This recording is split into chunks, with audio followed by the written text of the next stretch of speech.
Paris, mars 2011. Des participants à une manifestation contre la scientologie sont violemment agressés. Alors voilà, on s'est fait agresser par des scientologues, donc c'est bien la liberté d'expression. Regardez-moi ça. Regardez-moi ça, par un monsieur qui a amené ses 2 filles dans une secte qui tue des gens. C'est pas là le problème. Bravo. Dans le monde entier, la scientologie combat ses opposants, les autorités et les médias, grâce à son propre service de renseignement, l'OSA, le Bureau des Affaires Spéciales.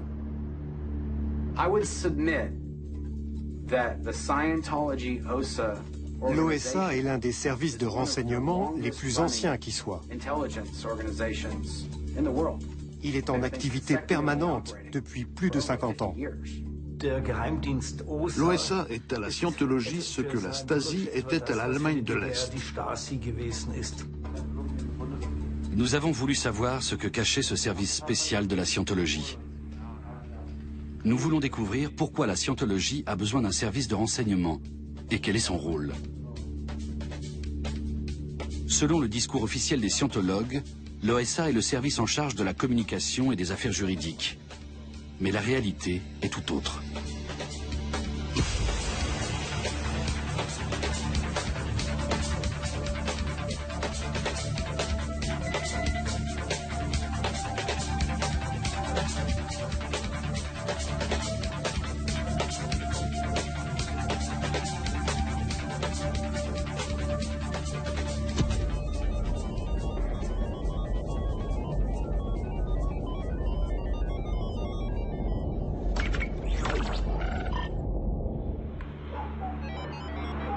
Buchautal, un petit village en Allemagne. Le pasteur Thomas Gando, à gauche sur l'image, est l'ancien commissaire aux sectes pour l'église évangélique de Berlin-Brandebourg. Il reçoit régulièrement la visite de l'américain Gary Armstrong, un dissident de la scientologie. Dans les années 70, Gary Armstrong était un proche collaborateur de Lafayette Ronald Hubbard, dit Ron Hubbard, le fondateur de la scientologie. Celui-ci a même été témoin à son mariage. À l'époque, Gary Armstrong écrivait une biographie du dirigeant de la secte.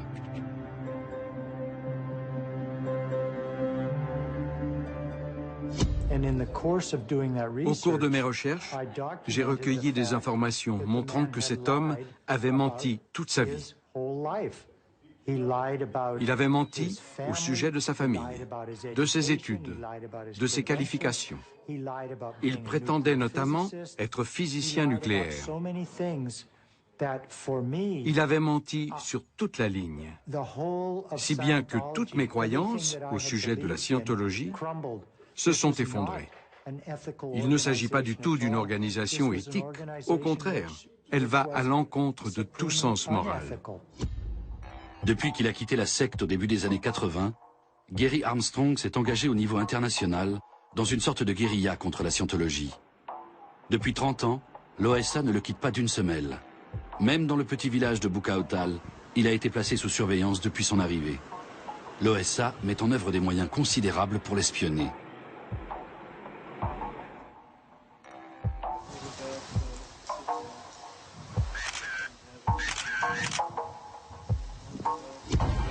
Au printemps 2003, le pasteur Thomas Gando et Gary Armstrong sont en route pour Berlin, où ils vont participer à un office religieux. Soudain, une voiture arrive à leur hauteur et un inconnu braque un appareil photo sur eux.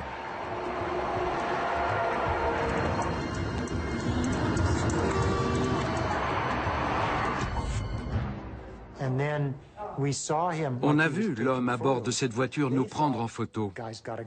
On a cru qu'il avait un revolver. Ça faisait froid dans le dos. Les médias se sont largement fait l'écho de cette chasse à l'homme. L'auteur des faits, un agent immobilier berlinois, est finalement condamné pour harcèlement. La scientologie reconnaîtra d'ailleurs l'implication d'un de ses membres dans cette affaire. Je n'ai jamais vécu ça avant. La scientologie est la seule secte qui m'ait agressé physiquement. Gary Armstrong rassemble depuis longtemps des rapports au sujet d'incidents similaires. À ses yeux, cette poursuite sur l'autoroute n'est pas un cas isolé. Je pense qu'ils sont prêts à tout pour la scientologie. Ils pourraient commettre n'importe quel crime. Si la scientologie et son dirigeant, quel qu'il soit, subissent une pression toujours plus grande, alors il est vraisemblable que cela va mener à une catastrophe, à des assassinats. Ce petit village du Brandebourg pourrait-il devenir la cible des scientologues? La scientologie a tissé sa toile à l'échelle planétaire. Elle a mis en place des organisations satellites presque partout, soutenues par l'OSA. Sur Internet, elle se présente comme une structure complexe, une vaste nébuleuse composée d'une multitude d'associations et d'entreprises. La scientologie est créée en 1954 par l'américain Ron Hubbard, un auteur de science-fiction. Elle se donne pour objectif de clarifier la planète et d'instaurer une nouvelle civilisation sans maladie mentale, sans criminels et sans guerre. Le fondateur affirme que la scientologie possède la seule technologie capable d'assurer la survie de l'humanité. Elle s'appuie notamment sur l'audition des adeptes, une séance pseudo-psychanalytique effectuée à l'aide d'un électromètre, une sorte de détecteur de mensonges. Selon ses détracteurs, cette méthode est comparable à un lavage de cerveau. Pendant la Seconde Guerre mondiale, Ron Hubbard travaille dans les services secrets de la marine américaine. Par la suite, il installe son quartier général à bord d'un navire. D'après lui, il serait nécessaire d'enfreindre les lois pour atteindre les objectifs que s'est fixés la scientologie. Le mensonge, le vol et la corruption, ainsi qu'une série d'autres délits seraient donc permis dans le but de sauver l'humanité. C'est précisément dans cette optique que Ron Hubbard fonde son propre bureau de renseignement dans les années 60, qu'il appelle au départ le Bureau du Gardien. Très vite, plus de 1000 agents et informateurs collaborent avec ce service. Ron Hubbard leur fixe des objectifs à atteindre, tels que éliminer des opposants, prendre le contrôle de médias et avoir une emprise sur des hommes politiques. Il rédige aussi des manuels d'instruction pour mener des écoutes téléphoniques, des enquêtes clandestines ou des campagnes de désinformation. Voici David Miscavige, le successeur de Ron Hubbard. À la tête de la scientologie depuis 30 ans, il continue à mettre en application les directives du fondateur. Il a recruté des adeptes à Hollywood, notamment John Travolta. La scientologie compte d'autres célébrités parmi ses membres, comme Kirstie Alley ou Tom Cruise, ici avec David Miscavige. Mark Edley, un ex-scientologue, a publié un livre coup de poing qui contient des révélations édifiantes sur le quartier général de la secte. On y apprend qu'après son départ en 2005, l'OSA a commencé à lui mettre des bâtons dans les roues. Nous voulons le rencontrer pour en savoir plus.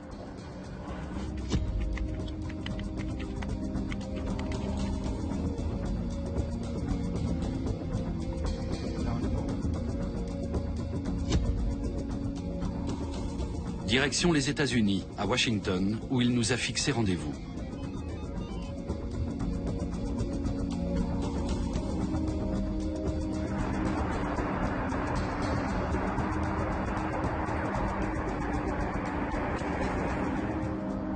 Il y a plusieurs années, Mark Edley a produit des films de propagande pour la scientologie. Aujourd'hui, il s'est reconverti dans le multimédia.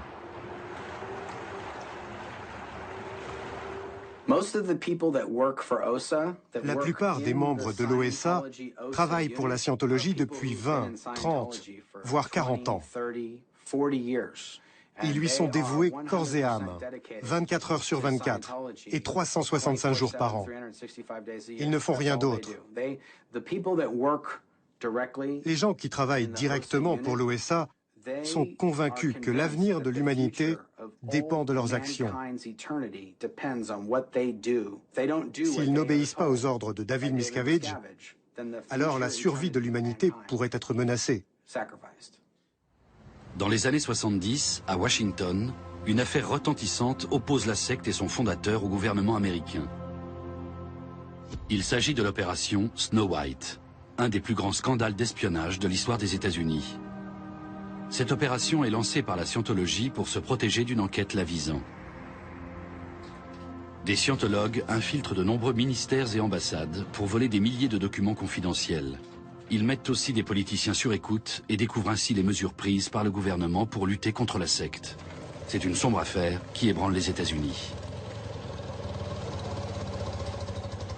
En 1977, le FBI fait éclater l'affaire au grand jour.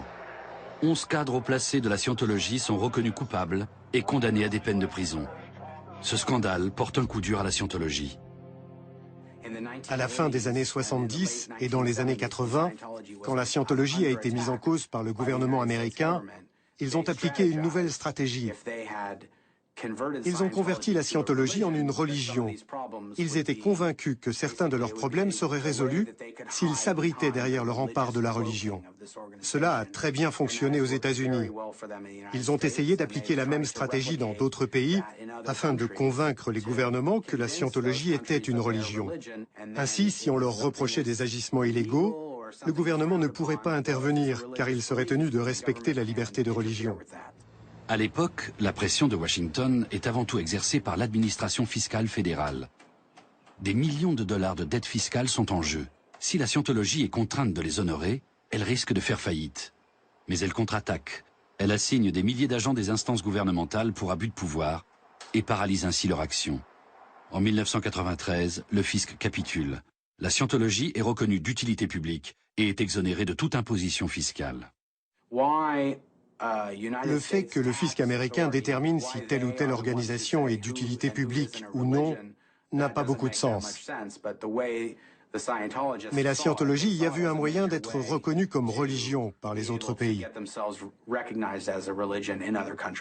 Cette victoire sur l'administration fiscale est à mettre au compte de l'OSA.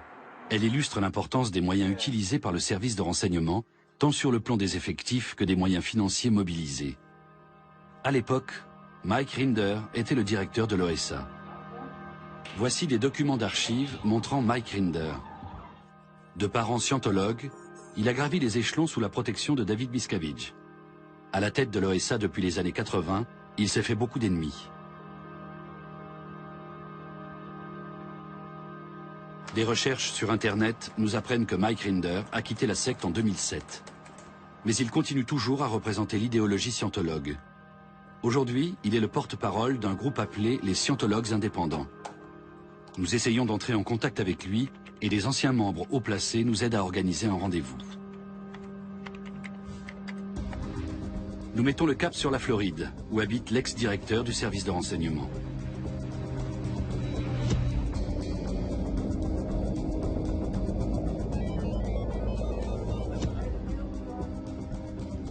Un de nos homologues américains vient nous chercher à l'aéroport. Il a gardé contact avec Mike Rinder par le biais d'un intermédiaire et il semble possible d'organiser une interview. Mais l'ancien chef de l'OSA n'est pas encore disposé à nous fixer un rendez-vous. Nous devons attendre. Le lendemain, l'intermédiaire nous communique le lieu et l'heure du rendez-vous, tout en nous indiquant que Mike Rinder y met quelques conditions. Il nous demande de ne pas poser de questions sensibles au sujet de Ron Hubbard.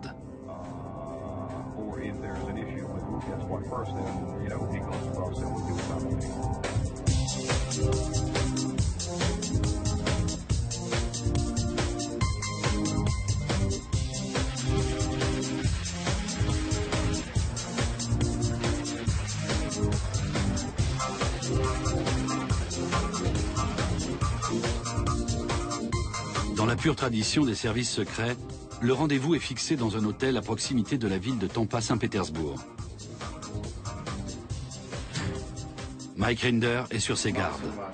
Il s'est totalement brouillé avec David Miscavige, le chef de la secte, et de chasseur, il s'est transformé en proie. Il nous explique ce que cela signifie pour lui. Presque tous les jours, il est harcelé par des hommes qu'il décrit comme des agents de l'OSA. Il nous montre une vidéo tournée dans son bureau. The police, I don't care, you don't understand anything, dude. You're a retard. You have difficulty understanding things. You don't want to be a shill for the Church of Scientology, Jim? Leave. Leave. Leave the premises. Now. Leave the premises. Leave the premises. Leave the premises. Leave the premises. Aujourd'hui, Mike Rinder est harcelé suivant les mêmes méthodes qu'il employait. Pourquoi l'Église a besoin du bureau des affaires spéciales? Parce qu'elle existe et agit au sein d'une société séculaire. Quant à savoir si l'OSA devrait exister tel qu'il est actuellement, ça c'est une autre affaire. Quoi qu'il en soit, l'Église est amenée à traiter des questions en relation avec les médias et la sphère juridique et elle doit communiquer avec le gouvernement. J'imagine que l'Église catholique dispose elle aussi d'un service de communication à cet effet. La vraie question est la suivante. L'OSA, tel qu'il est structuré dans l'Église de Scientologie, est-il vraiment indispensable? La réponse est non. L'OSA est une branche de l'Église qui cause sans doute plus de dégâts qu'elle ne fait de bien. Je pense qu'il est très néfaste pour les relations publiques et qu'il soulève des questions juridiques qui vont sans doute poser de gros problèmes à l'Église de Scientologie.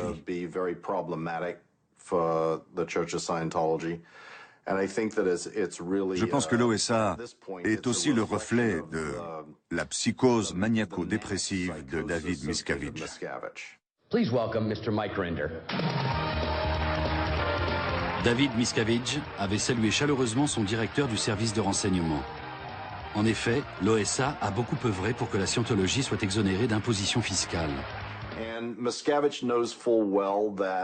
Miscavige sait parfaitement que, au moins aux États-Unis, on est très bien protégé contre les poursuites, même celles des parties civiles, et contre toutes sortes d'ingérences dans les affaires de l'Église.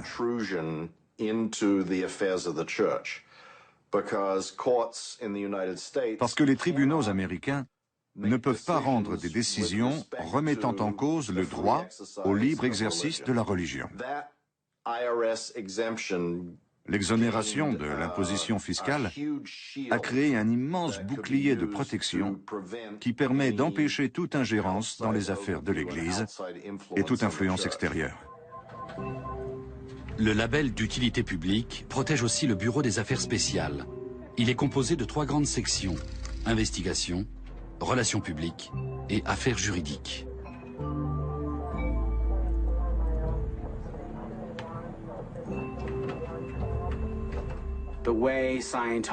La Scientologie est organisée de telle sorte qu'on retrouve les mêmes procédures de fonctionnement dans tous les pays où elle est implantée.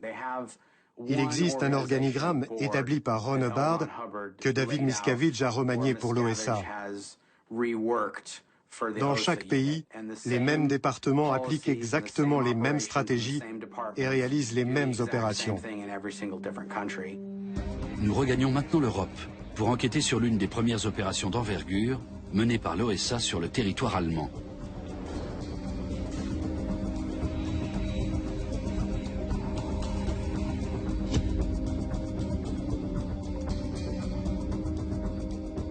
Notre destination, Remagen.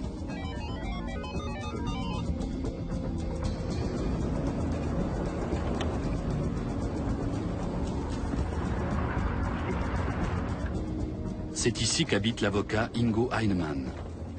Au début des années 70, il a défendu une association de consommateurs poursuivant la Scientologie pour escroquerie. En effet, ses clients avaient dû payer des sommes astronomiques pour suivre des cours dont le but était soi-disant de libérer leur esprit. C'est ainsi qu'Ingo Heinemann est entré dans le collimateur de l'OSA. Aujourd'hui, il exploite l'un des sites d'information les plus complets sur la secte.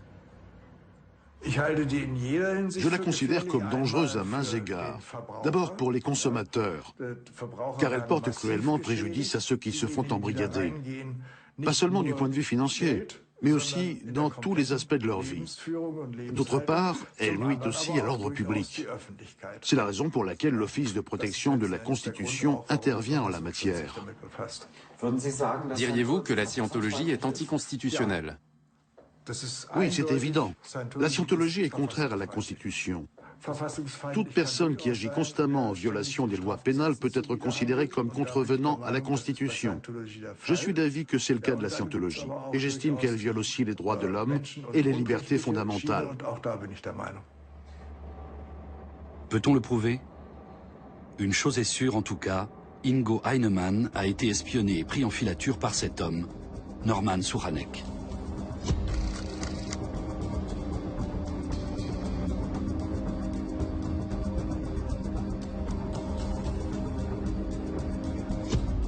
Ce comptable a rejoint les rangs de la Scientologie parce qu'il espérait voir sa vie s'améliorer en suivant les cours de développement personnel proposés par la secte. Aujourd'hui, Norman Souchanek regrette d'avoir été un informateur de l'OSA et il accepte de témoigner. L'OSA cherchait du personnel parce qu'ils voulaient intensifier leur action contre leurs adversaires. C'est comme ça que j'ai été recruté. On m'a demandé de surveiller une personne cible dont je ne savais pas vraiment ce qu'elle avait fait. On m'a juste dit, c'est un malfaiteur, un ennemi, un détracteur, et nous cherchons quelqu'un pour l'espionner. Norman Souranek a recours à une vieille technique des services secrets. Voler, puis fouiller la poubelle de la personne cible. Au début des années 90, il se rend pour la première fois avec un autre agent au domicile d'Ingo Heinemann pour y dérober ses déchets. Ils réitèrent leur action pendant des mois. Ils conservent tous les documents volés et les envoient à une boîte postale à Hambourg.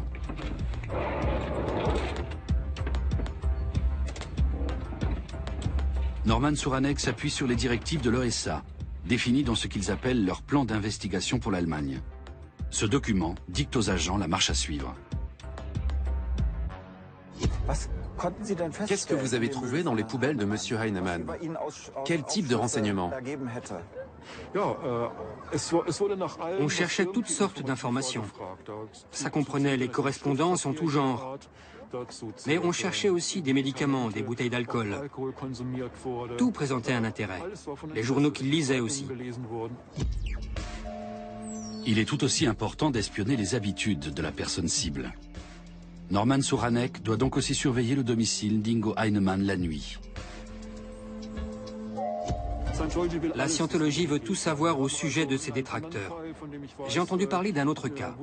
Ils savaient précisément de quelle maladie la personne cible souffrait. Ils veulent tout savoir pour se faire une image précise ou pour prendre ensuite d'autres mesures. À l'époque, Norman Souranek applique les règles de l'OSA. Les méthodes du service de renseignement créé par Ron Hubbard rappellent étrangement celles de la CIA et du KGB. On recevait des instructions pour tout. Par exemple, comment apprendre à mentir parfaitement. On avait aussi des instructions pour maîtriser les techniques de harcèlement. Il existe des règles précises pour mener la vie dure à la victime et lui chercher des noises, sans se faire épingler. Il y a des tas d'autres choses. Par exemple, des instructions pour ruiner financièrement la victime, dans la mesure du possible. Et quand vous avez lu tout ça, ça ne vous a pas choqué? Ça aurait dû, mais quand on est scientologue, on a tendance à se rallier à la doctrine de Ron Hubbard. Et on se dit, il doit bien savoir ce qu'il écrit. Moi, je ne comprends pas trop, mais il a sans doute ses raisons. De cette façon, on finit par tout accepter. En suivant les cours obligatoires de scientologie, très onéreux, Norman Souranek accumule les dettes. Il décide alors de quitter la secte. Les problèmes qu'il avait au départ ne se sont pas améliorés, comme il l'espérait. Au contraire, ils ont empiré. Quant à Ingo Heinemann, il pense qu'il est toujours surveillé par l'OSA, à cause de son site internet anti-scientologie. Je considère aujourd'hui encore la scientologie comme une organisation criminelle. Je ne dis pas que tous les scientologues sont des criminels, pas du tout. Mais le fonctionnement de l'organisation en tant que telle repose sur des actes délictueux, et ce, depuis des années. À la suite d'un coup de filet réalisé par la police allemande, Ingo Heinemann découvre à l'époque qu'il est espionné par la police secrète d'une secte. Cette piste conduit à Munich.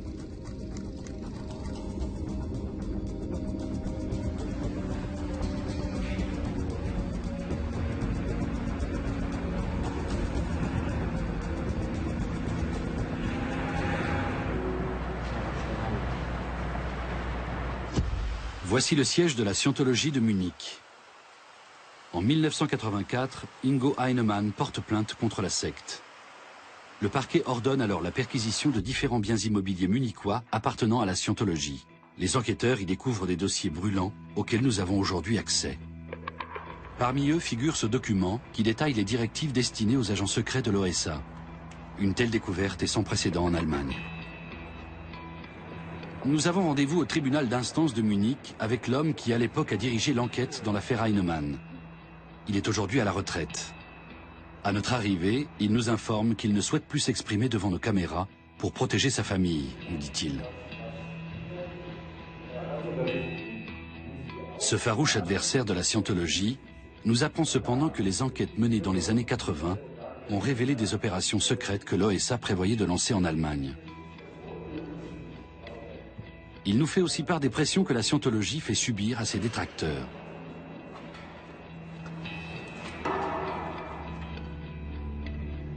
La scientologie collecte toutes les informations au sujet de ses membres ou de ses adversaires. Ce sont les bureaux régionaux de l'OSA qui les transmettent ensuite au siège à Los Angeles. Ainsi, Miscavige et sa police secrète disposent d'une immense banque de données accessible à tout moment.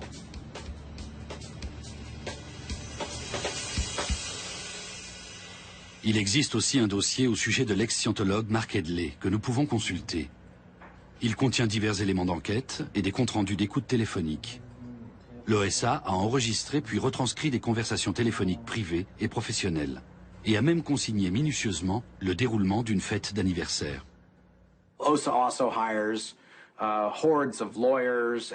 L'OSA embauche des hordes d'avocats et de détectives privés. Il fait aussi appel à de simples membres de la scientologie dans le monde entier pour les faire travailler comme agents. L'OSA leur demande par exemple de lier connaissance avec une personne cible ou de voir si elle parle de la scientologie à d'autres personnes ou toute autre chose susceptible d'intéresser ses services dans la mesure où c'est en rapport avec la scientologie. Le gouvernement du Land de Bavière à Munich est une cible de choix pour la secte. Munich abrite le siège allemand de l'OSA et depuis les années 80, le gouvernement régional mène une action forte contre cette police secrète. Der Geheimdienst OSA L'OSA est à la scientologie ce que la Stasi était à l'Allemagne de l'Est. Il fonctionne en collectant des informations, mais aussi en développant méthodiquement toutes sortes d'activités à partir de ces informations. Par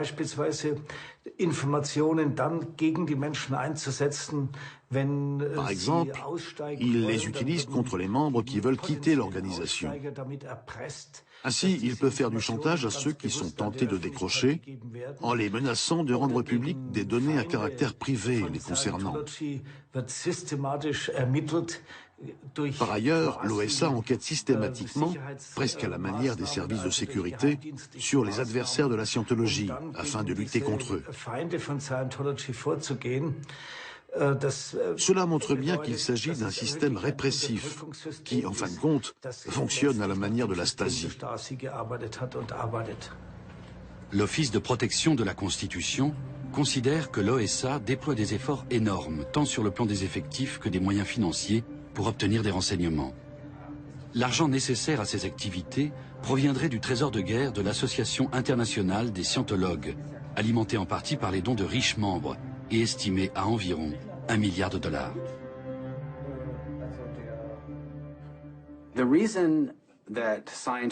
Comment la scientologie et l'OSA arrivent-ils à mener leurs actions sans être inquiétés? Grâce à l'argent. En fin de compte, toutes leurs activités qui pourraient être considérées comme illégales sont toujours à la limite de la légalité. Les infiltrations, l'espionnage, les détectives privés, tout ça continue à fonctionner grâce à l'argent.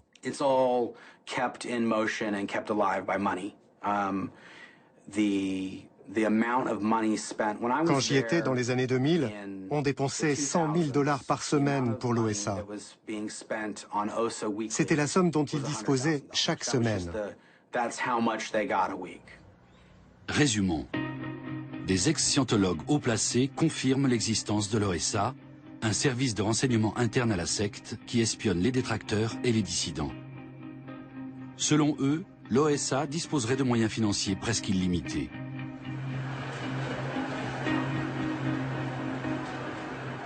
Nous verrons que pour atteindre ces objectifs, la secte n'investit pas seulement de l'argent. Elle fait aussi appel à des personnalités influentes, notamment des acteurs d'Hollywood. Dans les années 90, l'Allemagne envisage l'interdiction de la scientologie. Mike Rinder, à l'époque directeur de l'OSA, fait alors appel à John Travolta pour une campagne de propagande. Les scientologues s'y posent en victimes, se comparant aux juifs persécutés sous le Troisième Reich. Les politiciens allemands affirment que la doctrine scientologue est pernicieuse pour l'être humain. Et les partis politiques refusent tout scientologue dans leur rang. La secte voit alors dans cette mise à l'index une occasion en or de rallier les politiciens américains à sa cause. Il est très facile de convaincre les gens que ce genre de discrimination ne devrait pas exister dans une société moderne. C'est pour cela que certaines des actions menées en Allemagne étaient stupides. C'était du pain béni pour les scientologues, qui n'avaient plus qu'à crier haut et fort « Nous sommes victimes de discrimination ». Si en plus, on exhibe des imprimés officiels qui parlent des gens exclus des partis politiques parce qu'ils sont scientologues, c'est inadmissible aux États-Unis. Donc, ça n'a pas été si difficile de convaincre les gens. Nous apprenons que même après le départ de Mike Rinder, l'OSA a continué à instrumentaliser des hommes politiques américains à ses propres fins.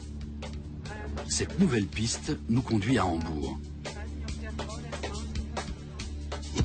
En 1992, le Sénat allemand y crée un groupe de travail sur la scientologie. Sa mission, recueillir des renseignements sur les activités de la secte. Nous voulons savoir comment la scientologie a réagi à cela. En effet, le quartier général américain de la secte estime que le Sénat constitue une menace, compte tenu des moyens étatiques dont il dispose. L'OSA est chargé de surveiller la responsable du bureau des affaires intérieures de Hambourg, Ursula Caberta, fervente adversaire de la secte. Elle est devenue la principale bête noire de l'OSA, car elle a transmis au gouvernement allemand des éléments qui pourraient motiver l'interdiction de la scientologie. Le service de renseignement l'a fait surveiller 24 heures sur 24 pour tenter de l'intimider.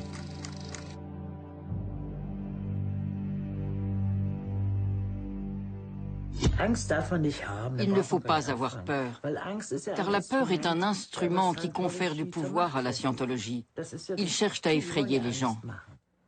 Ursula Caberta est en effet victime de manœuvres d'intimidation menées par un agent spécial de l'OSA qui est aussi détective privé. Ce scientologue la harcèle depuis des années. En se faisant passer pour un journaliste, il interroge plusieurs entreprises au sujet de son opposition à la scientologie. Il se présente aussi comme détective privé pour le compte d'un cabinet d'avocats américains et se renseigne sur Ursula Caberta auprès de ses voisins, de ses amis et de ses collègues de travail. Il cherche des failles dans son passé pour tenter de la discréditer publiquement. Nous nous rendons dans une petite commune des environs de Hambourg, où travaille l'homme en question. Il refuse de s'entretenir avec nous. Un peu plus tard, il surgit par surprise à la station-service où nous avons fait halte.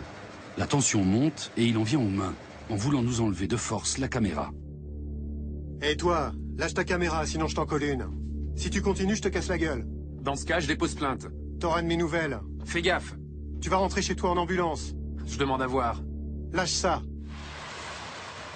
Le lendemain, nous filmons le siège de la scientologie de Hambourg. L'espion de la veille est déjà sur les lieux. Si les scientologues n'étaient pas encore au courant de notre film, c'est maintenant chose faite. Mais quand nous demandons une entrevue, on nous dit que nous devons attendre et soumettre nos questions au préalable. Depuis des années, l'Office de protection de la Constitution surveille les détectives, les avocats et les membres de la secte qui veulent instaurer par la force une société fondée sur la scientologie. Ce travail relève de la compétence des Länder. Ceux de Hambourg, de Bavière et de Bade-Württemberg entreprennent les actions les plus systématiques dans la lutte contre l'OSA. Ils publient régulièrement des rapports à ce sujet.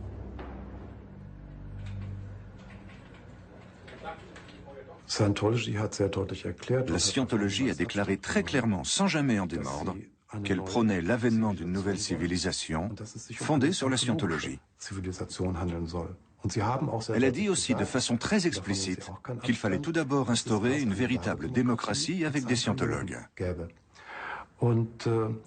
Mais dans les faits, elle s'avère être un système totalitaire de conditionnement psychique qui affiche des ambitions politiques sans équivoque. En 2008, le tribunal administratif de Münster a confirmé le point de vue de l'Office de protection de la Constitution et la scientologie a perdu le procès. Elle avait demandé à l'époque que l'Office cesse de surveiller ses activités. Le tribunal lui a donné tort.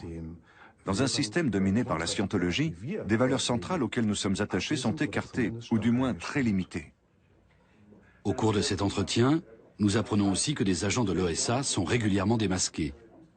Ils avaient infiltré des entreprises, des administrations et des associations, toujours à des fins de renseignement. Il y a des professionnels parmi eux. Ça se remarque quand il y a des agents de l'OSA qui viennent des États-Unis. Ils font des filatures non-stop depuis les États-Unis jusqu'à Hambourg.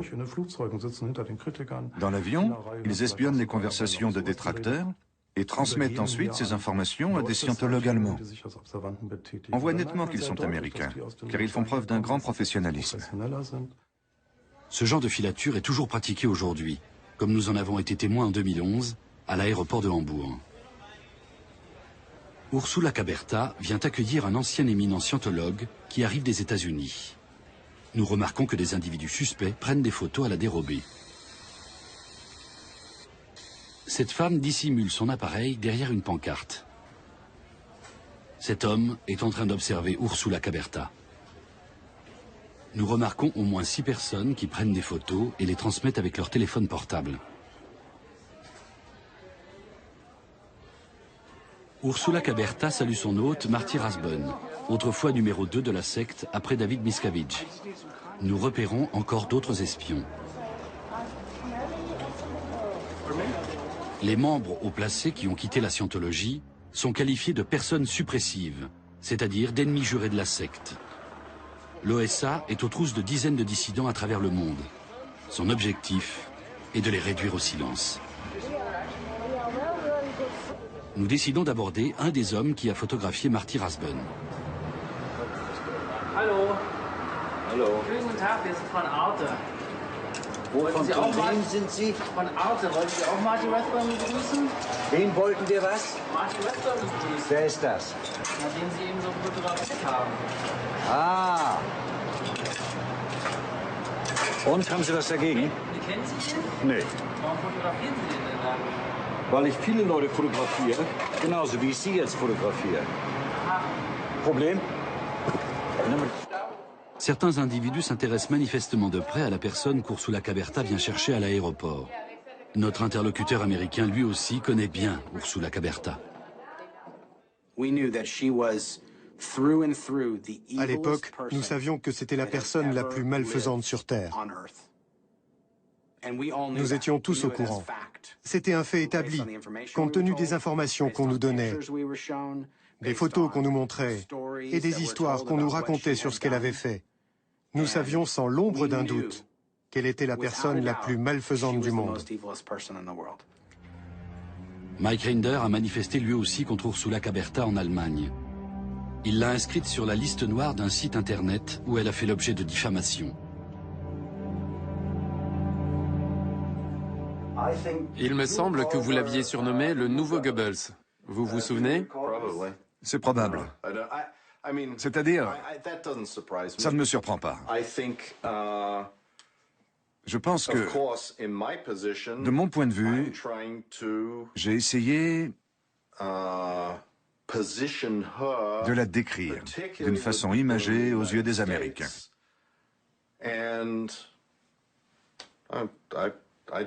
Oui, j'ai dû dire ça, sans doute. Qu'est-ce qu'elle représentait pour la scientologie? C'était une sacrée emmerdeuse. Le consulat général des États-Unis à Hambourg.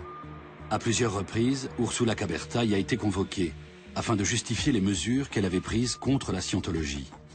Comme ici à Hambourg, les instances gouvernementales américaines interviennent souvent massivement en faveur de la secte. Le rapport annuel du département d'État sur les droits de l'homme reproche régulièrement à l'Allemagne de procéder à une prétendue discrimination à l'égard des scientologues. Depuis que le gouvernement allemand a classé la scientologie parmi les organisations totalitaires, la pression exercée par les États-Unis est de plus en plus forte. Elle émane avant tout du ministère des Affaires étrangères américain, dont relèvent les consulats. Grâce aux révélations de Wikileaks en 2010, il est apparu que le consulat général des États-Unis s'intéressait particulièrement à Madame Caberta. Une dépêche du consulat prouve qu'un conseiller d'État de Hambourg lui a transmis des informations la dénigrant.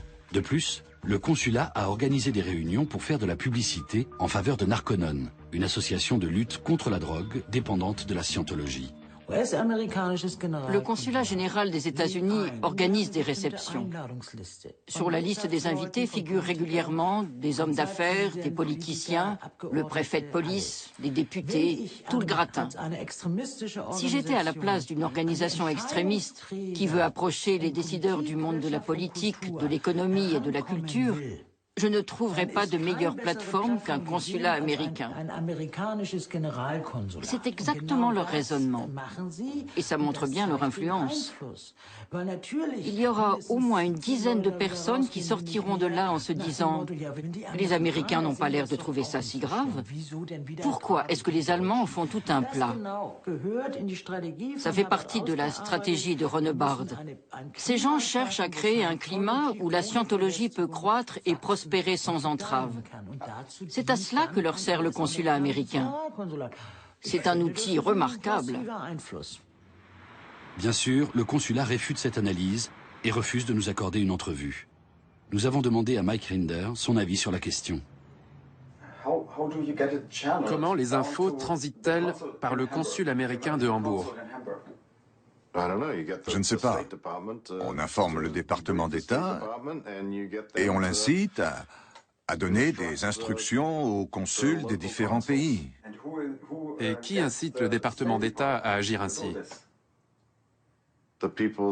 Ceux qui démarchent les responsables politiques. Ann Archer et Kurt Weiland, le sous-directeur de l'OSA, y sont allés. John Travolta y est allé aussi, et tout un tas de lobbyistes et d'avocats. Moi-même, j'y suis allé une fois, pour informer quelqu'un sur la discrimination contre les scientologues en Allemagne. Voici le maire de Berlin, accompagné de Tom Cruise, un des porte-drapeaux de la secte. Traveling the world and meeting the people that I've met, talking with these leaders in the various fields.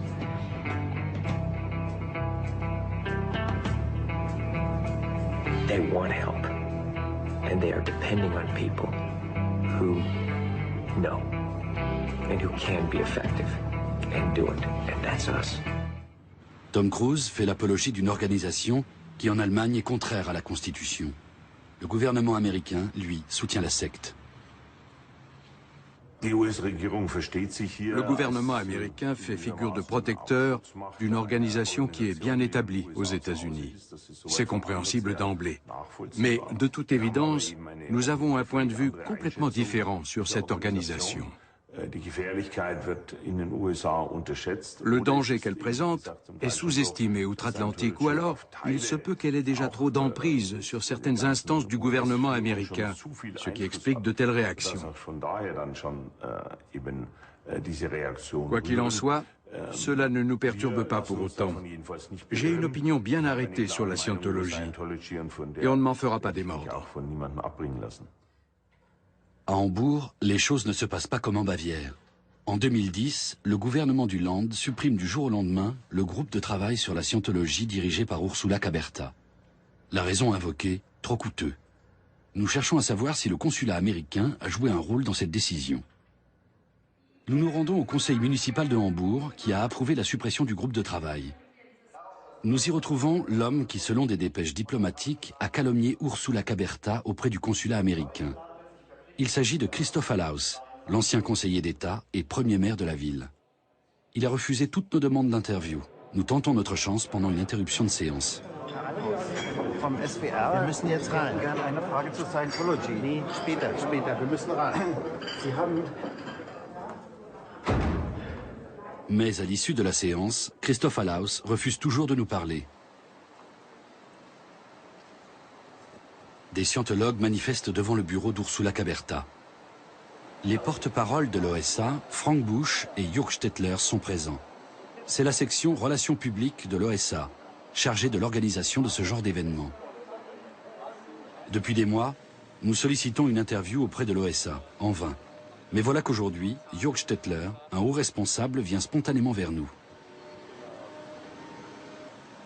Und mein Antrag besteht, das kann sie aufnehmen, setzen wir uns zusammen. Ja, und sie wollen nicht. Und sie haben mir auch gesagt, sie sind nicht interessiert daran, Recherchen zu machen. Doch, aber erst nach einem Vorgespräch. Das ist der Punkt. Haben wir jetzt schon 6-mal geführt. Am Telefon, per E-Mail. Nee, das war immer, nein, ich will kein Vorgespräch. Das war das Gespräch, ja. Das Wir ist haben der bestimmt Punkt. 6-mal telefoniert. Ich habe Ihnen schriftlich alles geschickt. Sie sind nicht bereit zu einem Fernsehinterview. Das stimmt nicht. Sie haben ungefähr 15 Mails, die Sie nicht beantwortet haben, wo die Fragen von mir nicht beantwortet wurden. Ich stelle Ihnen Fragen und es ist nicht so, dass Sie das Fernsehen interviewen. Das ist der zweite. Nein, aber wir dürfen doch hinterfragen. Wir dürfen doch Ihre Fragen hinterfragen. Ja? L'équipe de Jürg Stettler filme la scène. Nous demandons au directeur pourquoi la scientologie dispose d'un service de renseignement. Hier in der Hand zum Beispiel eine große Anleitung, die man gemacht hat für die Agenten, die dann den Herrn Heinemann überwacht haben. Echt wahr? Ich habe hier in der Hand Original-Telefonprotokolle aus Original-OSA-Dokumenten, die bei Mark Hadley erstellt wurden. Ja, das haben Sie von der Website vom Herrn Heinemann, ne? Nein, diese Unterlage habe ich von Mark Hadley. Ja? Das ist die Frage, ja. Wozu brauchen Sie solche Informationen, Herr Stettler? Sie müssen mir das einfach mal zeigen. Das ist ja, schauen Sie, Herr Töss. Wozu müssen Sie wissen, wen Herr Hadley um wie viel Uhr wann anruft? Ja, das habe ich keine Ahnung, was der Sache ist, woher Sie diese Informationen. Schauen Sie, wir sind ja in Kontakt. Jürg Stettler est un professionnel des médias. Il sait parfaitement comment esquiver les questions gênantes des journalistes. Nous sollicitons effectivement depuis des mois une interview auprès de la scientologie. Nous avons beau avoir répondu à leur questionnaire sans fin, notre demande n'a pas abouti pour autant. Les scientologues préféreraient intervenir dans une émission en direct. Jürg Stettler reconnaît néanmoins par email l'existence d'un jugement rendu à Münster, au terme duquel il apparaît que certains passages des publications de Ronebard sont contraires aux libertés fondamentales. Jusqu'ici, nous n'avons donc pu obtenir aucune information sur les réseaux internationaux de la scientologie. La secte est aussi très active en France. C'est le seul pays d'Europe de l'Ouest qui est tenté de la dissoudre.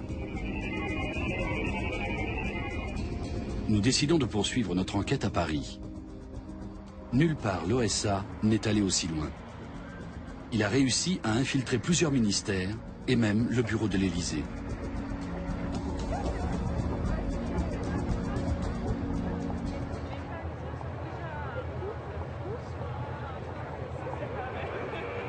Depuis plus de 20 ans, des procès spectaculaires ont lieu régulièrement en France contre la scientologie.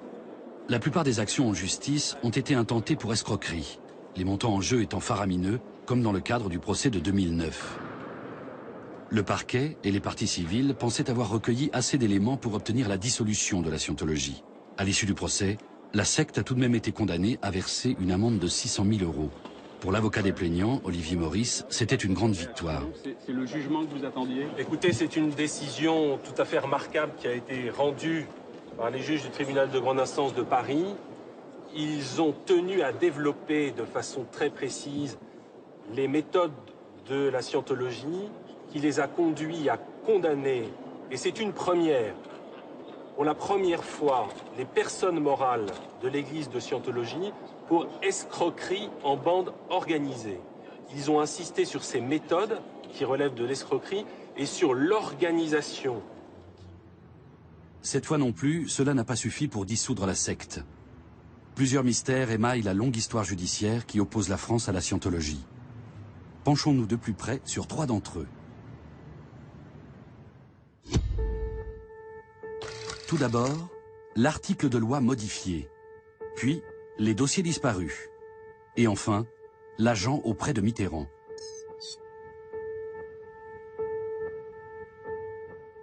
Mystère numéro 1. Le 12 mai 2009, peu avant le procès de la scientologie, l'Assemblée nationale vote une loi de simplification et de clarification du droit et d'allègement des procédures. Dans ce cadre, la disposition permettant de dissoudre une personne morale condamnée pour escroquerie est supprimée. Cette décision lève donc la possibilité de dissolution de la scientologie. Serge Faubert, journaliste et écrivain, a lui aussi été dans le collimateur de l'OSA. Il a suivi de près tous les grands procès contre la scientologie. Son livre, Une secte au cœur de la République, démontre les ressorts de cette organisation.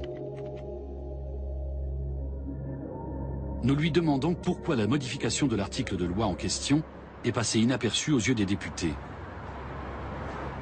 Il faut savoir que ça a été présenté dans un texte beaucoup plus général, comprenant des dizaines de dispositions, et il était impossible pour quelques parlementaires que ce soit de savoir que cet article de loi qui était modifié allait empêcher la dissolution de l'église de Scientologie.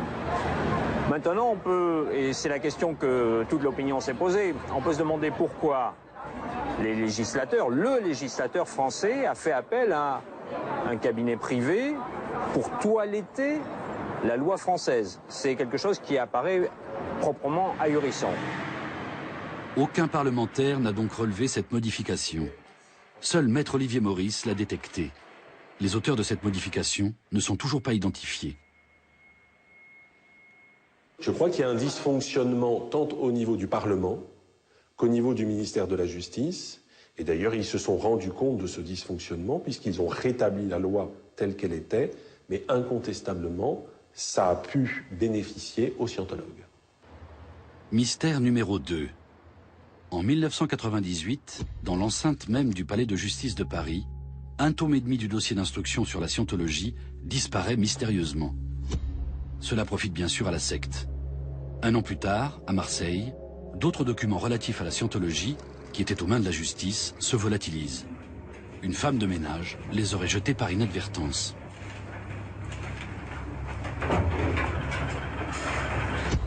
On ne sait pas dans quelles circonstances ces dossiers ont disparu. Il y a eu une enquête interne des services du ministère de la Justice. On n'a pas réussi à trouver la raison pour laquelle ces dossiers se sont évaporés. Alors, ce n'est pas l'intégralité des dossiers, ce sont des tomes. Mais dans un dossier, il y a plusieurs tomes, bien sûr. Là où il y avait problème, c'est qu'il n'y avait pas de copie du dossier. Et deuxièmement, on a du mal à comprendre que le magistrat instructeur n'ait pas conservé l'ensemble du dossier dans son bureau, je dirais, sous bonne garde. Voilà. Il paraît absolument inconcevable que des dossiers s'évaporent comme ça dans l'enceinte du palais de justice. C'est une des multiples bizarreries de l'histoire judiciaire de l'église de Scientologie. Après l'affaire de Marseille en 1999, Lionel Jospin, alors Premier ministre, soulève à nouveau de façon pressante la question de l'infiltration de certains services gouvernementaux par les sectes. Nous poursuivons notre enquête au Celebrity Center, l'institut culturel luxueux de la scientologie, qui était au cœur du dernier procès. C'est ici que les plaignants suivaient les cours obligatoires si onéreux. La scientologie prétend compter 7000 membres dans l'Hexagone. D'après les autorités, il ne serait que 1000. Dans ces locaux sont organisées des soirées pour les scientologues riches et célèbres. À l'entrée, on nous demande si nous voulons des informations au sujet de la scientologie. Le directeur français de l'OSA, Éric Roux, à gauche sur l'image, est toutefois disposé à répondre à quelques-unes de nos questions. Mais pas sur l'OSA, bien sûr. Sur la scientologie, c'est juste une... Ici aussi, le commerce lié au développement personnel semble florissant. Nous demandons d'abord à Éric Roux pourquoi la scientologie s'intéresse tellement aux acteurs et aux artistes. Parce que la scientologie considère que les artistes sont des gens très importants, parce que ce sont eux qui soit tirent la culture vers le haut, soit tirent la culture vers le bas. Et quand on prend soin des artistes et qu'on les aide à se sentir plus eux-mêmes ou qu'on les aide tout simplement à vivre une vie meilleure et à s'élever spirituellement, on aide en fait la culture en entier. Et c'est le rôle en fait au sein des églises de scientologie, c'est le rôle du Celebrity Center. Nous abordons ensuite la question épineuse des dossiers disparus. Alors, je peux vous en dire plus sur cette histoire. Oui. Cette histoire, elle a été un petit peu montée de toutes pièces et c'était en fait même en 99, un truc comme ça. Et en 2005, il y a eu toute une enquête de justice sur le sujet. En 2005, on a été blanchi et la justice a reconnu qu'on n'était pour rien dans cette affaire. Pourtant, il y a eu des preuves et des témoignages en ce sens au cours du procès de 2009. Et début février 2012, la Cour d'appel de Paris confirme la condamnation prononcée contre la scientologie reconnu coupable pour la première fois en tant que personne morale d'escroquerie en bande organisée. Cette dernière est condamnée à une amende de 600 000 €, mais compte se pourvoir en cassation. Ces opérations menées à l'échelle internationale ont eu une incidence importante pour David Miscavige. Parce que quand un événement en relation avec la scientologie se produit dans n'importe quel pays européen, cela peut, par un effet domino, avoir une répercussion sur les autres pays de l'Union européenne. Quand il y a eu ce procès en France, il était très important pour eux d'éviter d'être condamnés pour escroquerie.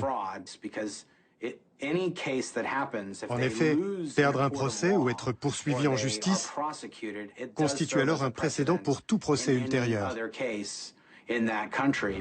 En France, la scientologie est menacée de dissolution depuis bien longtemps.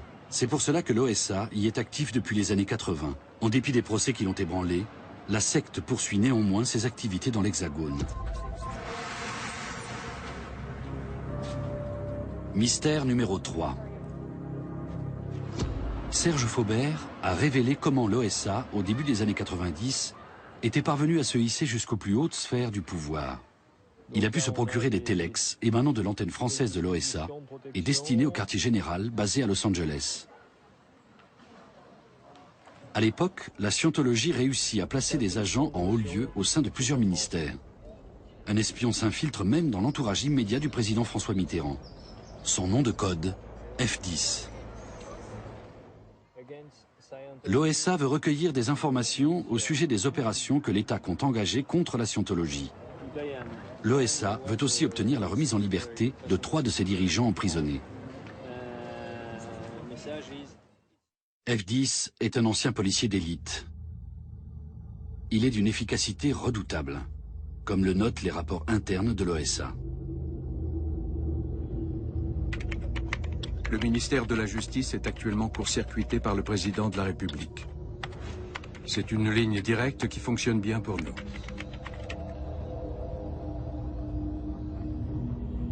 L'agent F10 joue un rôle majeur dans l'affaire des scientologues incarcérés. Le 20 juillet 1990, l'OSA envoie un téléx au siège de Los Angeles. Le message est « Tout se passe bien, le feu vert a été donné ». En effet, quelques jours plus tard, les 3 dirigeants scientologues sont remis en liberté.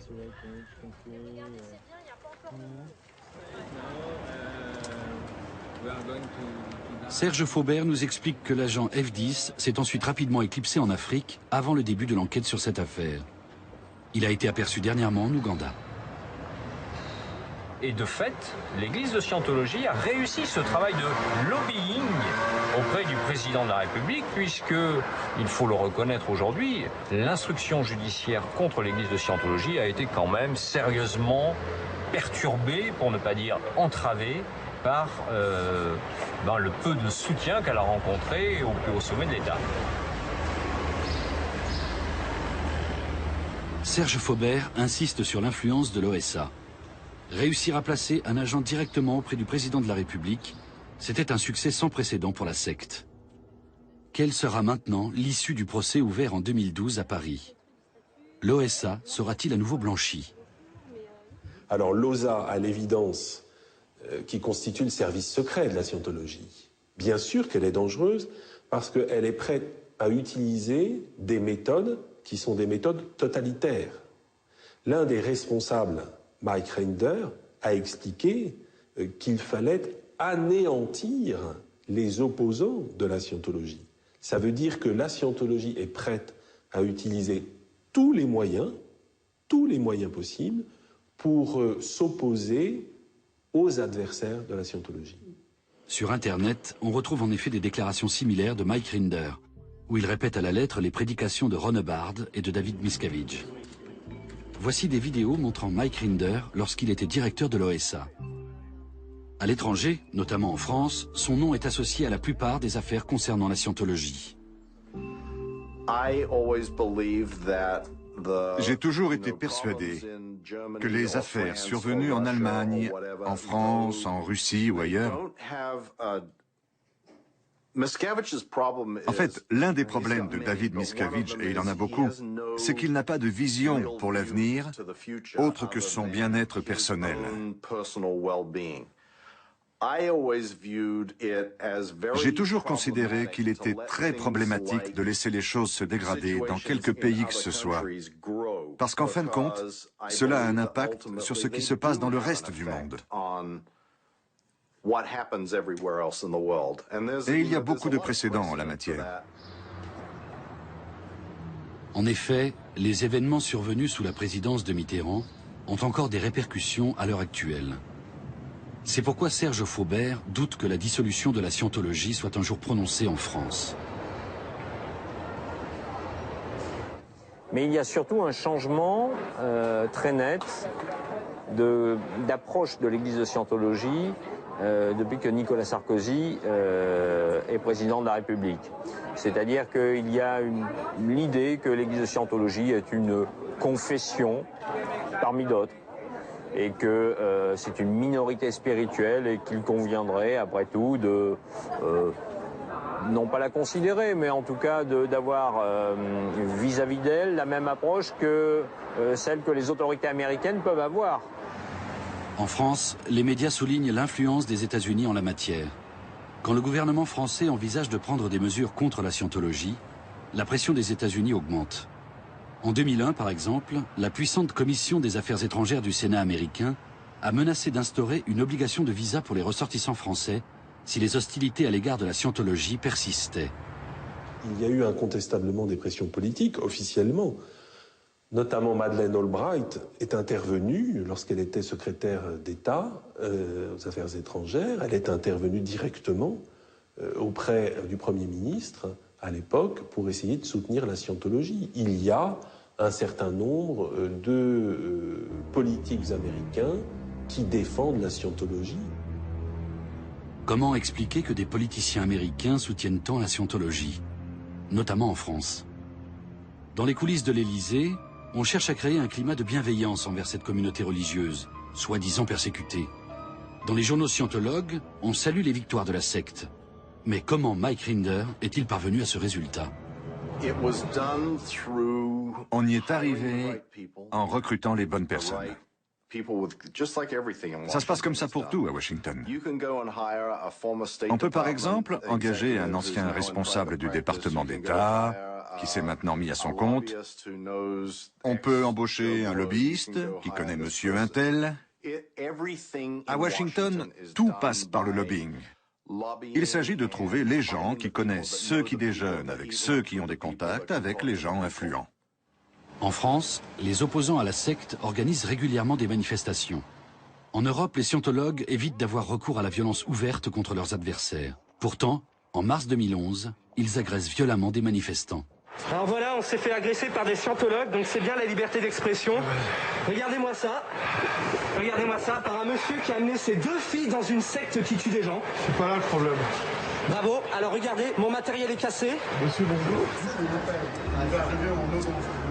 Jeff Drea, dit Nono le clown, un artiste parisien, est une des victimes de l'agression. L'OSA le surveille depuis des années.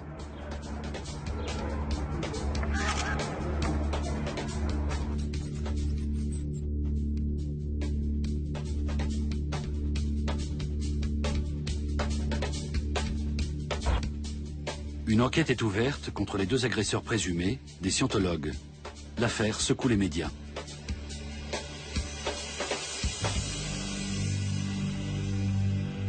Ah, les services secrets de Lausanne. Alors personnellement, j'ai été étonné quelquefois de voir les mêmes personnes quand j'étais dans le métro ou quand je voyageais, quand j'allais à mon travail, de voir la même personne me suivre et une personne qui était dans le quartier. Et ils sont même venus me dire, tu sais, on t'a vu à 5 heures, tu étais dans tel magasin, tu as fait ça. À 6h30, tu étais dans tel commerce, tu mangeais une glace là, tu as bu un café. C'était pour me montrer qu'ils me faisaient suivre il y a 4 ans de ça. Ils ont aussi, j'ai aussi fait signaler que mon courrier j'avais du courrier administratif, du courrier vis-à-vis de mon emploi, vis-à-vis de certains employeurs qui avaient disparu. Est-ce qu'il avait été pris par je ne sais pas qui? Dans son quartier, Jeff Drea est très apprécié. Il s'occupe notamment de l'intégration des immigrés et fait partie depuis longtemps du mouvement anti-scientologie. En dépit de son agression, il est toujours aussi engagé et continue d'aborder des scientologues pour tenter de les convaincre de quitter la secte. Il fait partie de ceux qu'on appelle les suppressifs, les ennemis de la secte. C'est pour cette raison que les adeptes ont reçu l'interdiction de lui parler. Vous n'avez pas le droit de parler au ST? Bon, d'accord. Vous pouvez pas parler?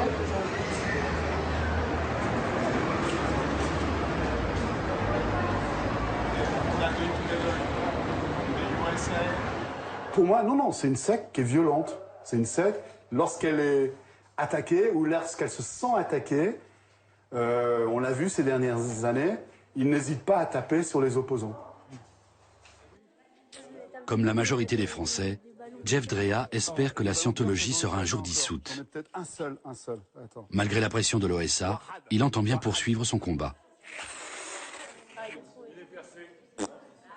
Attends, on va regarder. J'ai toujours plein de trucs dans mes poches. Mais l'OSA se montre aussi très tenace. Ses agents ne s'écartent pas des directives fixées par Ron Hubbard. Et ils disposent d'un moyen très convaincant pour arriver à leur fin, l'argent. Beaucoup d'argent. L'OSA ne perd pas de procès. C'est ce qu'on entend dire. Après mon départ, j'ai découvert que la scientologie était parvenue à un règlement à l'amiable dans le cadre de 9 actions en justice engagées par d'anciens membres. Ces membres avaient poursuivi la scientologie et ils avaient ensuite été payés pour retirer leurs plaintes. Je peux vous assurer qu'une grande majorité des scientologues ignorent qu'un individu a touché 9 millions de dollars pour renoncer à ses poursuites contre la scientologie, et que d'autres membres ont reçu des centaines de milliers de dollars pour ne pas la dénoncer. Je peux aussi vous assurer que la majorité des membres qui versent de l'argent à la scientologie ignorent que cet argent sert à acheter le silence des ex-membres ou des ex-employés de la scientologie. Nous quittons Paris en restant sur notre faim. Notre demande d'interview officielle avec la scientologie s'est soldée par un courrier de refus. Nous aurions pourtant bien voulu en savoir plus sur les agents infiltrés au sommet de l'État et sur la disparition mystérieuse de documents compromettants. Nous n'avons pas plus de chance en frappant à la porte de l'antenne allemande de l'OSA.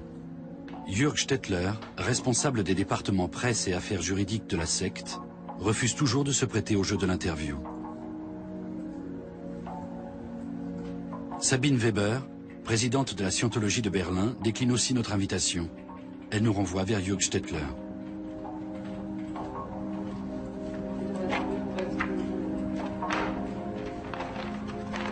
Le porte-parole international de la Scientologie, Tommy Davis, reste lui aussi muet et ne réagit à aucune de nos sollicitations.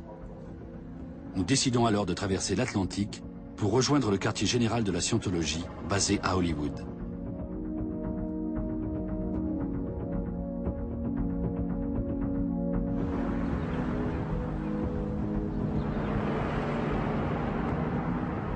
Là aussi, on entend toujours le même son de cloche. Tommy Davis reste injoignable.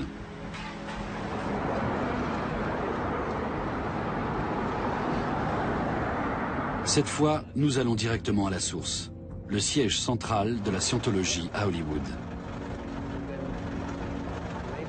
Voici les bâtiments du siège surnommé Big Blue. Il emploie 1 millier de scientologues. Il y a toutes les chances que Tommy Davis se trouve dans les parages. Les rues sont quasiment désertes. Il y a des caméras de surveillance partout, même dans les arbres. Très vite, tous les scientologues sont avertis de notre présence grâce aux petits récepteurs qu'ils portent à la ceinture. On leur interdit d'entrer en contact avec nous. Pour eux, les journalistes font aussi partie des suppressifs. Hello, please, may we ask you a question? This is German television. I'm afraid not. And we want to know why you are, why nobody wants to talk to us here. Oh, I see. Okay, I got it. Please, what is the reason for that? The Scientologists not talk to anybody. I'm sorry, I have to go. Please, German television. May we ask you a question? Why are you all hiding? Les agents de sécurité sont omniprésents. Ils informent le service de presse de notre arrivée. Au bout d'un moment, une femme vient à notre rencontre. Elle est visiblement la seule personne habilitée à nous parler. Yes, we have already asked your office of public affairs, like Mr. Tommy Davis, to give us an interview, and I hope very much that we will succeed in having him on the camera. Okay, well, you know what? He'll get back to you as soon as he has a chance to, but you know what? If you're walking around and disturbing the parishioners, it's going to make it that much tougher. Oh, no, we don't want to to disturb the parishioners. Of course, we would not go into a Scientology church if there was one. But, what do you mean if there was one? We have these other churches right here. Pour nous, ces lieux n'ont rien de religieux. On dirait plutôt les locaux d'une entreprise commerciale. Un peu plus loin sur Hollywood Boulevard, nous découvrons le siège international de l'OSA, situé dans les anciens bâtiments d'une banque. Tommy Davis se cache-t-il dans le secteur? Le site est bien sûr sous vidéosurveillance. Il y a très peu de passages dans les environs.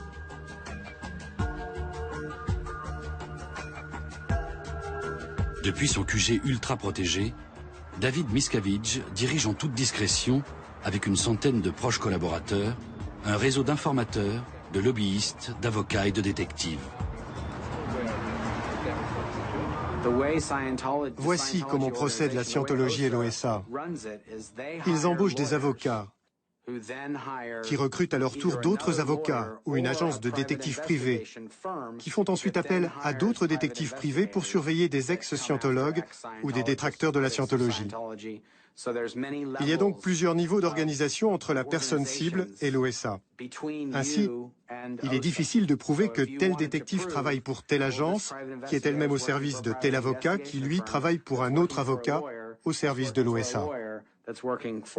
C'est bien rodé, ça fonctionne comme ça depuis 50 ans. Sur Internet, nous trouvons très peu d'informations concernant Tommy Davis. Nous réussissons à avoir son numéro de portable par des ex-scientologues. Mais nous tombons toujours sur sa messagerie vocale. Nous découvrons un reportage sur la Scientologie, réalisé par des journalistes américains qui ont réussi à interviewer Tommy Davis. Comme toujours, le porte-parole de la secte ne répond pas aux questions gênantes, notamment sur les références à la science-fiction qui sous-tendent la doctrine de Ron Hubbard. Tout à coup, Tommy Davis coupe court à l'interview. Être le porte-parole d'une telle organisation, c'est comme être sur un siège éjectable. Cela fait maintenant des mois qu'il n'est pas apparu en public. Nous demandons à des ex-scientologues où il pourrait se trouver actuellement. Les réponses sont sans équivoque.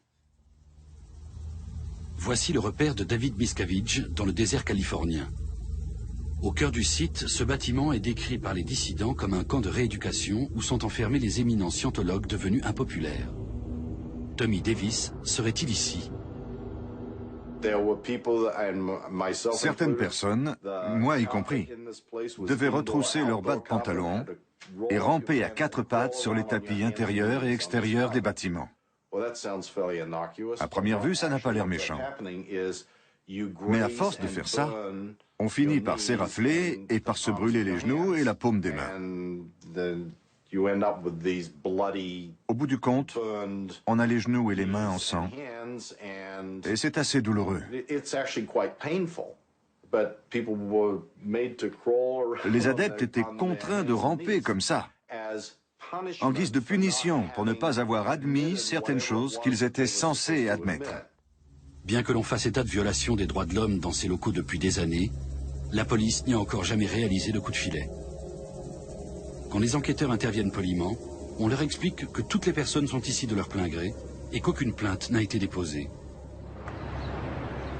On peut se demander pourquoi la sphère politique américaine tolère cette situation. Nous avons déposé 35 demandes d'interview sur la Scientologie auprès de maires, de députés du Congrès et du Sénat et d'anciens ministres. Elles ont toutes été refusées.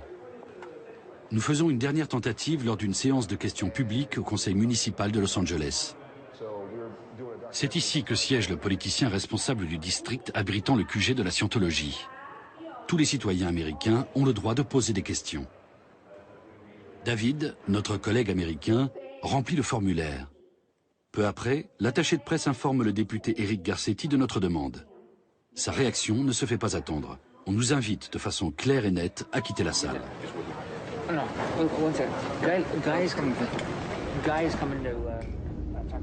À Los Angeles, des politiciens locaux couvrent souvent les activités de la scientologie.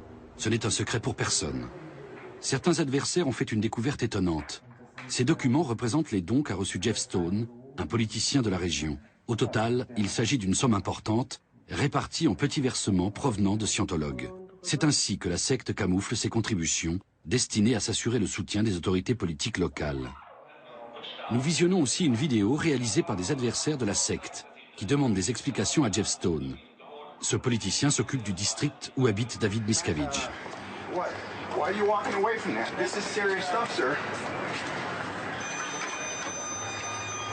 Jeff Stone fuit les caméras.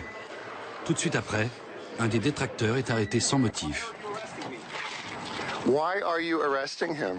Excuse me, I want to know. I just Doesn't he have the right to know? Have a seat. Jeff Stone told him to arrest me. Have a seat. Jeff Stone told him to arrest me. I'm going to tell you one more time. Please tell me why you are arresting me. I'm going to tase you, okay? Okay, as an officer, you need to tell me why you're arresting me. Have a seat. I'm violating your... Why? Why? Au fil de l'enquête, nous découvrons d'autres accointances entre scientologie et politique qui vont jusqu'à la Maison-Blanche. Sous le gouvernement de Bill Clinton, la scientologie a été exonérée de toute imposition fiscale. Quant à son épouse Hillary, elle a soutenu des organisations liées à la secte, notamment Narconon. De plus, l'ancien président a écrit plusieurs articles dans la revue scientologue Freedom. Comment cela s'explique-t-il ? À Hollywood, on peut recueillir des fonds importants, notamment pour alimenter le financement des campagnes électorales. C'est la raison pour laquelle il existe ici des liens étroits entre la scientologie, les stars et la politique. Au cours de ces galas, des scientologues riches et célèbres sont souvent sollicités pour faire des dons. Si la plupart ignorent à quelle fin l'OSA utilise leur argent, certains ont pourtant ouvert les yeux. Ce garçon a grandi dans l'entourage de scientologues célèbres, comme le jazzman Chick Corea et l'actrice Kirstie Alley. Il s'agit du chanteur Tiziano Lulli. Dans la communauté italo-américaine, Tiziano Lulli est aujourd'hui une star. De parents scientologues, il a été endoctriné depuis son plus jeune âge. Il affirme n'avoir rien soupçonné au sujet des intrigues qui agitaient la secte. Mais en 2000, il décide de la quitter.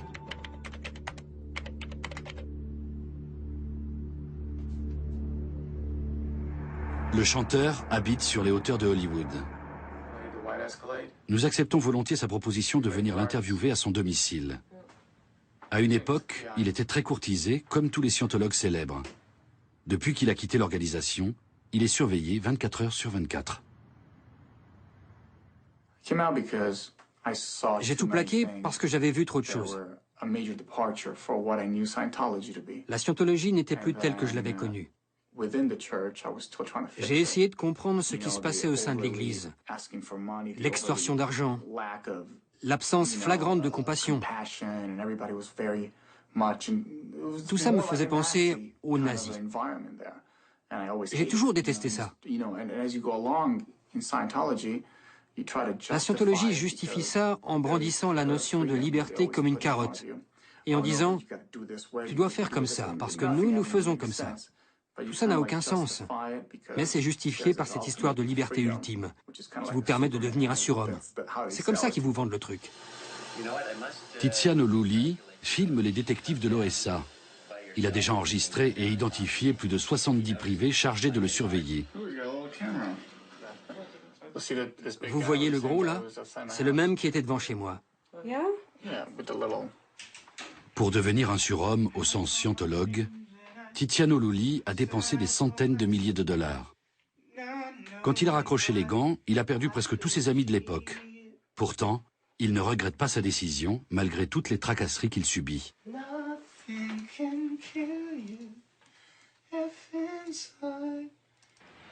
Pour l'OSA, il fait maintenant partie des suppressifs, mais il ne se laisse pas intimider pour autant. Il a bien l'intention de signaler au grand public les agissements du service de renseignement. Il décide alors d'inverser les rôles et de surveiller ceux qui le surveillent. Ils sont toujours aux mêmes endroits. Maintenant, c'est assez intéressant, parce qu'ils sont sans doute en mode fuite. Certains sont vraiment timides. Ils n'aiment pas qu'on les approche de trop près. Il y a un type qui met un bandana comme ça, pour s'assurer qu'on ne filme pas son visage. Je crois qu'ils perdent leur boulot si on les reconnaît. Pour eux, fini l'anonymat si on les filme et qu'on met la vidéo sur YouTube. Tiziano Lulli a eu du flair. Un des privés vient de s'arrêter sur un parking. He's locking himself down. See, what movies he watching? Hey, how are you? What are you doing down here?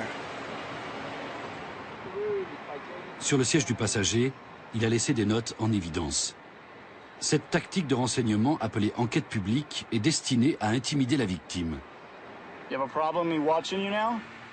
You have no problem watching me, so why should you have a problem with me watching you?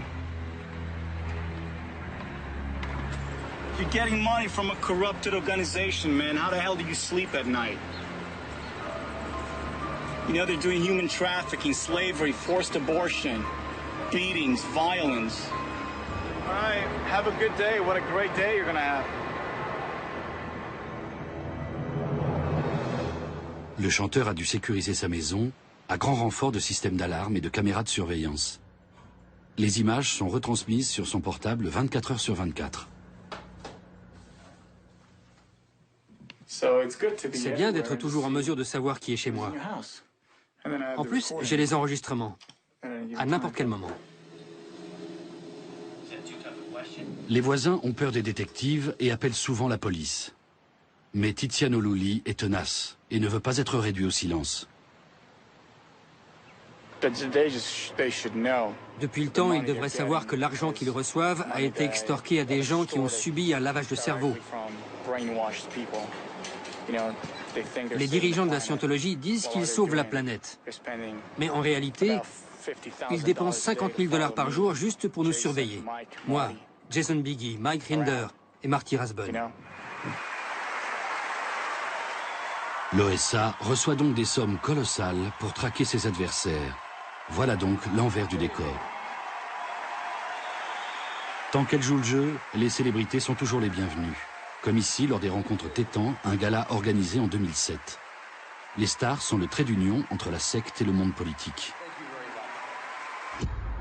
Des politiciens reconnaissent incidemment, lors de conversations confidentielles, qu'ils sont persuadés d'agir de façon juste en soutenant la scientologie. Selon Mike Rinder, c'est une question de réciprocité. Il y a toujours une contrepartie pour ce genre de choses. On entend dire vous voulez que Tom Cruise vous soutienne aux prochaines élections et qu'il vienne à votre prochain gala pour récolter des fonds? Vous voulez John Travolta? Rien de tout cela n'est écrit, mais c'est comme ça que tout se fait à Washington. Nous entamons la dernière partie de notre enquête. Destination Clearwater, en Floride, la Mecque des scientologues. Là-bas, la secte a presque atteint son but, créer un monde peuplé uniquement de scientologues.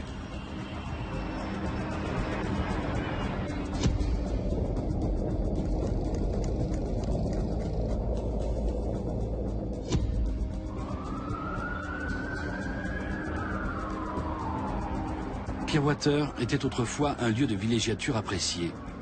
Aujourd'hui, les habitants disent que la ville est aux mains des scientologues. Des milliers d'adeptes du monde entier viennent ici pour, selon la doctrine scientologue, monter sur le pont qui mène à la liberté totale. Ils participent à des séminaires très onéreux et à des séances d'audition. C'est à Clearwater que bat le cœur de la secte. Chaque semaine, la scientologie réaliserait ici un chiffre d'affaires de 2 millions de $. Les soldats de la secte, omniprésents dans le paysage urbain, accomplissent leur travail quotidien pour un salaire de misère. L'OSA recrute aussi ses membres au sein de la Sea Org, une organisation paramilitaire scientologue.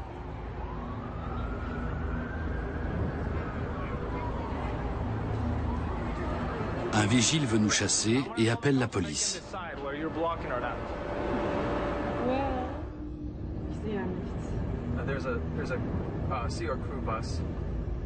Un officier de police nous arrête sans tarder. Is your last name Willibald? No, my last name is Nordhausen. Where's it here? Up there. Oh. Nous sommes soumis à un contrôle minutieux et devons promettre de ne pas pénétrer plus avant sur le site. Puis, nous avons le droit de repartir. Nous passons devant un des immenses complexes d'habitation où sont regroupés les scientologues. Tout y est organisé comme dans un quartier de haute sécurité.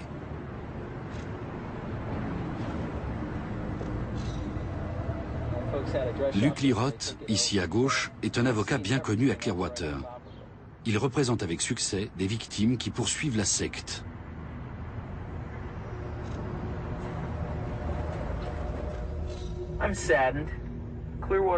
Ça me rend triste. Clearwater était une petite ville magnifique, avec plein de boutiques et de commerces. C'était une station balnéaire réputée, sans doute la perle de la côte ouest de la Floride. Nous avons l'une des plus belles plages du monde. Quand on traverse Clearwater aujourd'hui, on se rend compte des dommages causés non seulement par la crise économique, mais aussi par la présence du quartier général de cette organisation très agressive. Elle dissimule des tas de choses au grand public et s'acharne à conquérir l'univers et à transformer tous les gens en scientologues. Ça me dérange beaucoup. Nous nous arrêtons au centre-ville. Depuis le milieu des années 80, les habitants de Clearwater tentent de résister à l'invasion des scientologues. Mais que peuvent-ils faire face à la toute-puissance financière de la scientologie? Celle-ci continue à influencer largement de nombreux domaines de la vie publique. La politique, l'économie, la justice et la culture. Si les adversaires opposent une résistance, l'OSA prend les choses en main à coups d'intimidation, de pots de vin et de lobbying. Voici un exemple parfait. À Clearwater, il y avait un juge très engagé contre la scientologie. À l'époque, ils avaient organisé un gala de danse dans leurs locaux et avaient invité le juge en question. Le but de toute cette mise en scène, c'était que John Travolta danse avec la femme du juge. Tout était fait pour en arriver au moment où John Travolta aborderait cette femme en lui disant « Est-ce que vous m'accordez cette danse ?» Depuis, le juge peut dire à tout le monde que sa femme a dansé avec John Travolta. Il va sans dire que ce juge n'est plus une menace pour la scientologie à Clearwater. La municipalité paie un lourd tribut. Comme la scientologie ne verse pas d'impôts, Clearwater est en faillite. Les commerces mettent la clé sous la porte les uns après les autres. Les habitants désertent le quartier où règne une ambiance digne des romans de George Orwell. En descendant de voiture, nous sommes filmés par les vigiles et les agents de l'OSA. Nous demandons à un scientologue où se trouve son chef, Tommy Davis. Where's the director? You can forward all your questions to Freedom Magazine. Are you a Scientologist? You can forward all your questions to Freedom Magazine. Are you a robot? You can forward all your questions to Freedom Magazine. À Clearwater, il apparaît clairement que la scientologie et l'OSA disposent de moyens presque illimités afin de garantir ce que Ron Hubbard appelait la survie de la scientologie. Des moyens illimités et exonérés d'impôts. La scientologie est une grosse entreprise. Elle pèse des millions de dollars, peut-être même des milliards. Au bout du compte, celui qui a le plus de jetons sur la table est celui qui prend le dessus. Et la scientologie pratique ce jeu à la perfection. Le soir venu, nous quittons la Mecque de la scientologie. Dans les bureaux, la lumière reste allumée jusque tard dans la nuit. On dit que l'OSA ne ferme jamais l'œil.